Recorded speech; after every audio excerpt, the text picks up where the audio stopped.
20 साल पहले की ये इमेज आप देख रहे हैं जब सचिन मैकग्राथ की गेंद पर आउट हुए थे।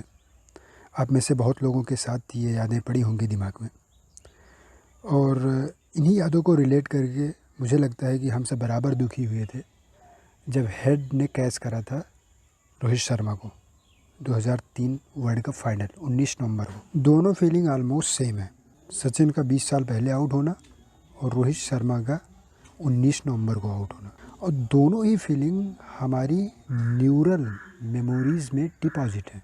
न्यूरल मेमोरी जब कह रहा हूँ तो वो न्यूरॉन्स मसल्स मेमोरी है। और अब तो ना ये सचिन का आउट होना सच है, ना ही रोहित का गलत आउट होना सच है। दोनों ही पास्ट हैं और हम उनको प्रेजेंट में जीने का प्रयास कर रहे हैं, इफ़ और बट लगा के, काश या लेकिन ऐसा होता ऐसा होता। ये दोनों ही घटनाएं किसी सर्टन डेट, किसी सर्टन टाइम और किसी सर्टन फ्रैक्शन ऑफ सेकंड के लिए ट्रुथ थी, वो भी सिर्फ इन आवर परसेप्शनल रियलिटी।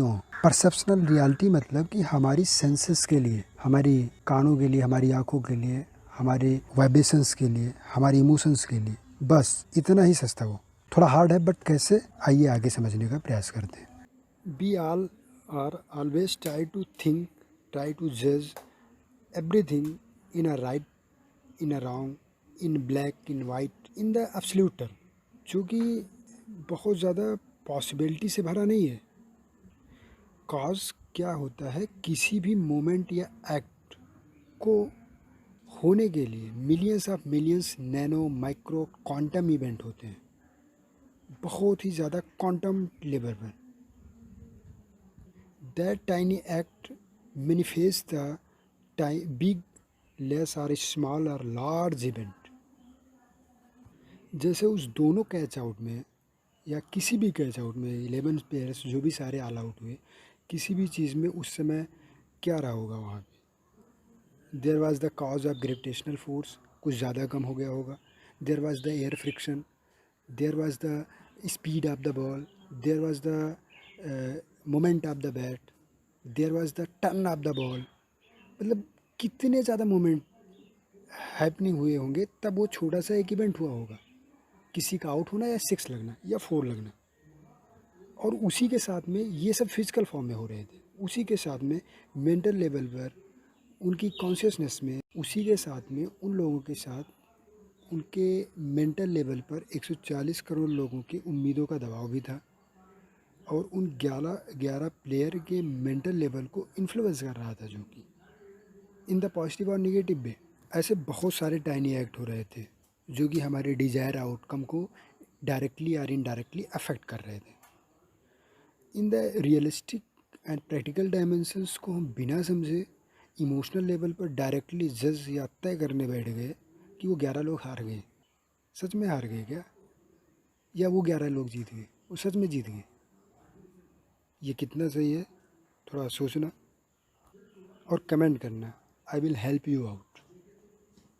इतना रियल है नहीं जितना रियली से हमने एक्सेप्ट कर लिया कि वो हार गए। हारे तो बिल्कुल भी नहीं है। क्या हुआ है मैं आगे बताता हूँ, या ट्राई करता हूँ।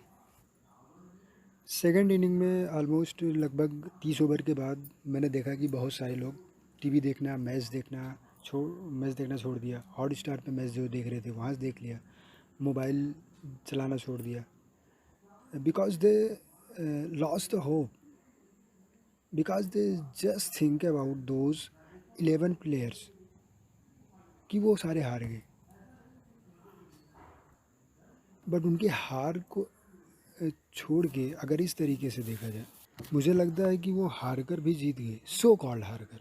क्योंकि मैं हार न उसको न मानता हूँ न समझता हूँ, और आप भी अगर समझ रहे हो वो हार गए या जीत गए तो गलत समझ रहे हो।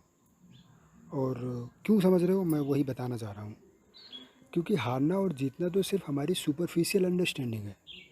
वहाँ पे 600 बॉलें हुई थी, 10 घंटे तक लगातार 22 लोग मिलकर अपनी सारी ऊर्जा लगाते हैं और सब अपना बेस्ट देते हैं। फिर हार कौन गया है?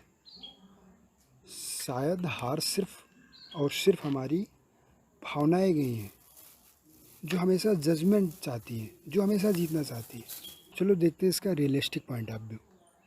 वो 22 लोग मिलकर कुछ सेल्फ मेड रूल बनाया कुछ 40-50 साल पहले, जो भी जब भी रहा हो क्रिकेट का एग्जिस्टेंस रहा हो, उसको एक्सेप्ट करा। फिर लकड़ी लिया, फिर एक बॉल ली रबड़ की, उसके साथ कुछ सेट ऑफ रूल के साथ अपने इमोशंस को ऐड कर लिया उसमें, in the form of laws और विन, और एक पैमाना बना लिया कि ये होगा तो ये मान लिया जाएगा। देन वो 22 लोग उस प्रोसेस को 10 घंटे तक जूझते रहे। एट द एंड कुछ 11 लोगों ने माना कि मैं उस प्रोसेस को लीड नहीं कर पाया, और उन ना लीड करने वाले 11 लोगों को हमने हारा हुआ मान लिया। सच में क्या वो हार गए? उनका सिर्फ इमोशन हार गया, जो कि मुझे बिल्कुल बकवास लगता है।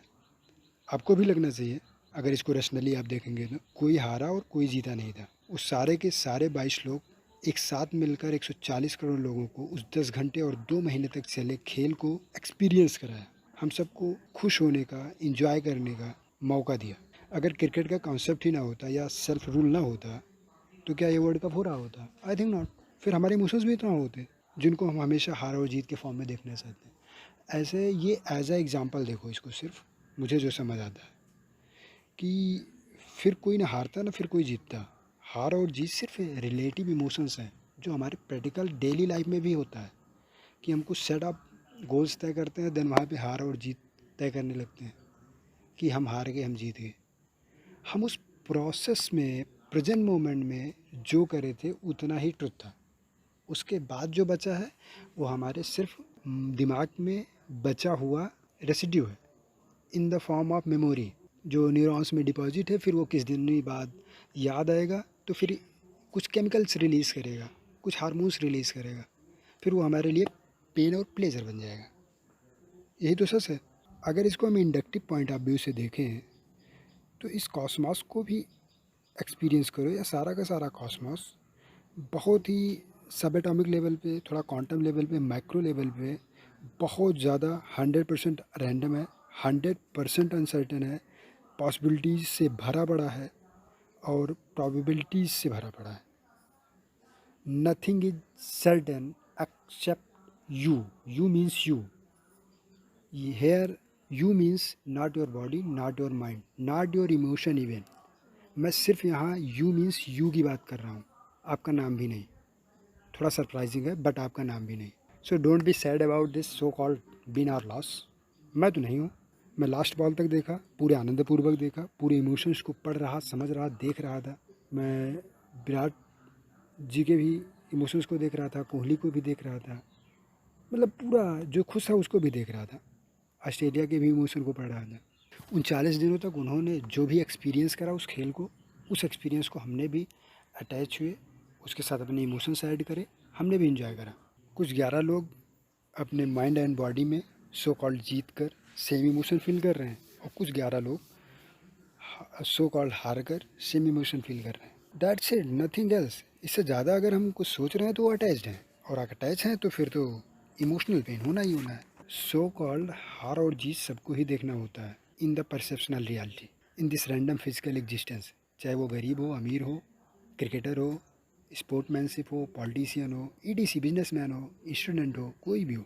सिर्फ पर्सनल परसेप्शनल रियलिटी, इस कीवर्ड को अपने दिमाग में रखना। हम सभी इंडियन टीम को इमोशनली सैड देखकर खुद के इमोशंस को अपनी मेमोरीज से कनेक्ट कर लिया और उनके इमोशंस को अपना बना लिया, और हमारी इमोशंस को ही तो वो जी रहे थे वहाँ पे, हमें ही तो वो जिताना चाहते थे। ये भी तो जीवन के भावनात्मक अनुभव का ही एक्सपेंशन है।